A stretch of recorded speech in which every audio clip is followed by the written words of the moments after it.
अवघियांचे काळे करू तोंड. तुकाराम महाराजांनी शेवटी सांगितलं, देवा तुझ्या एका नामाच्या बळानं आम्ही आमच्या सगळ्या अंतर्बाह्य शत्रूचं तोंड काळं करून टाकू आणि त्या सगळ्याचा नायनाट करण्याकरता आमच्या हातातलं सगळ्यात मोठं शस्त्र कोणतं? शस्त्र हे निर्वाणीचे बाण असलेलं भगवंताचं नाम हे आमच्या हातातलं शस्त्र आहे असं महाराजांनी या ठिकाणी सांगितलं.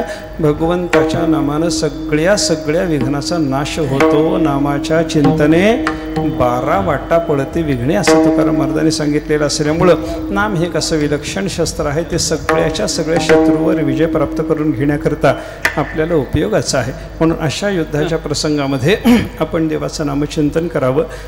रात्रंदिवस ते चिंतन करावं. कारण काय, सर्वेषु कालेषु माम अनुस्मर असं देवाने सांगितलेलंच आहे, म्हणून ते चिंतन करावं. आणि सर्वेषु कालेषु माम अनुस्मर हे झाल्याच्या नंतर लगेच युद्धचं हे देवाची आज्ञा असल्यामुळं आपल्याला युद्धही केलं पाहिजे. युद्ध कोणासाठी करायचं याचा जर विचार केला तर समोरचा आतताई आपल्याकडे येत असताना त्याला मारलंच पाहिजे असा नियम आहे शास्त्राचा बरं का. 6 जणाला आतताई असं शास्त्राने ठरवलेलं आहे. अग्निदो गरदश्चैव शस्त्रपाणीर धनापहा क्षेत्र दारा अपहर्ताचे षडेते ही आतताईनहा. या 6 जणाला आतताई म्हणतात. अग्निदहा आपलं घर किंवा आपल्या स्वतःचं शरीर जाळायला येणारा, अग्नी देणारा. गरदहा आपल्याला विष देऊन मारायला आलेला, हा अग्निदो गरदश्चैव. शस्त्रपाणीही हातात शस्त्र घेऊन आपल्याला तोडायला निघालेला, मारायला निघालेला, शस्त्रपाणीही. धनापहा आपल्या सगळ्या आयुष्याला पुरेल असं सगळं आपलं धन हिरावून घेणारा, क्षेत्र आपली जमीन काढून घेणारा, आणि दारा अपहर्ताच आपल्या भार्येचं हरण करणारा.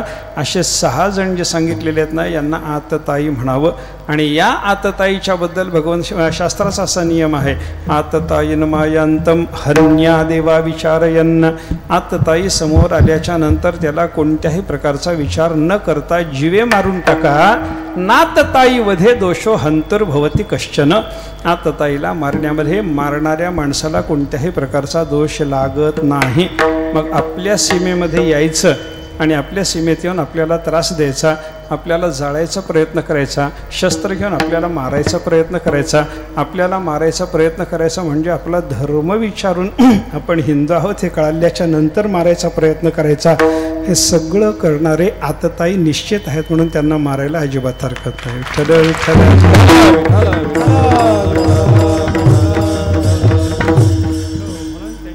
साठी पुकारलं गेलेलं हे जे युद्ध आहे हे निश्चित धर्मयुद्ध आहे. या धर्मयुद्धाचा परिणाम चांगलाच आहे. आणि धर्मयुद्ध करणाऱ्याच्या ठिकाणी असलेली जी क्षमता असते ना, धर्मानं युद्ध करणाऱ्याची जी क्षमता असते ना, ती क्षमता अलौकिक पद्धतीची असते असं शास्त्राने सांगून ठेवलेलं असल्यामुळं अशा शक्तीनं संपन्न असलेल्या आपल्या या देशाला या युद्धामध्ये संपूर्ण विजय प्राप्त व्हावा याच्याकरता आपणही रोज नामस्मरण केलं पाहिजे. या युद्धाच्या प्रारंभाची परमेश्वराची केलेली पूजा म्हणून ज्ञानोबारायाच्या पूजेच्या रूपात हा सप्ताह आपण मानायला पाहिजे.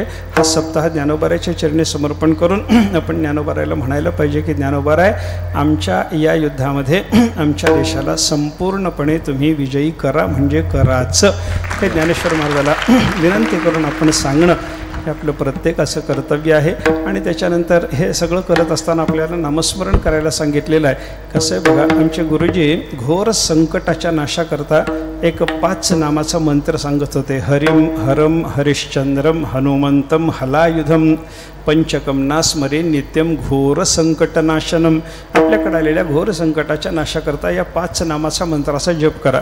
नाममंत्र हे सगळं पुढचं पंचकम नास्मरे नित्यम घोर संकटनाशनम हे विसरून जा, पण पहिली 5 नावं लक्षात ठेवून रोज आपल्या या युद्धामध्ये भारत देशाला विजय मिळवून देण्याकरता या मंत्राचा कमीत कमी 27 आणि अधिक 108 जप सर्वांनी करावा अशी सर्वांच्या चरणाला विनंती आहे.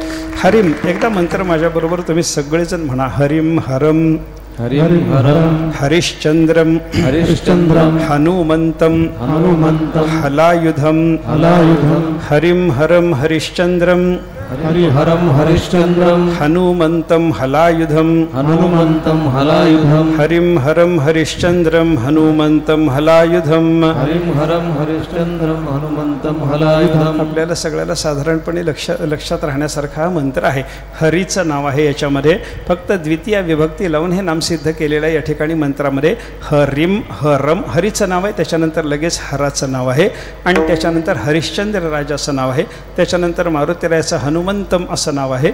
आणि हलायुध म्हणजे नांगर हे ज्याचं आयुध आहे अशा बलराम दादाचं नाव आहे. या 5 जणाचं केलेलं स्मरण हे घोर संकटाचा नाश करणार आहे असा हा मंत्र आहे. या मंत्राचा आपण नित्य जप करून भारताला देवाने विजयी करावं. ज्ञानोबरायाने हा विजय आपल्याला प्राप्त करून द्यावा.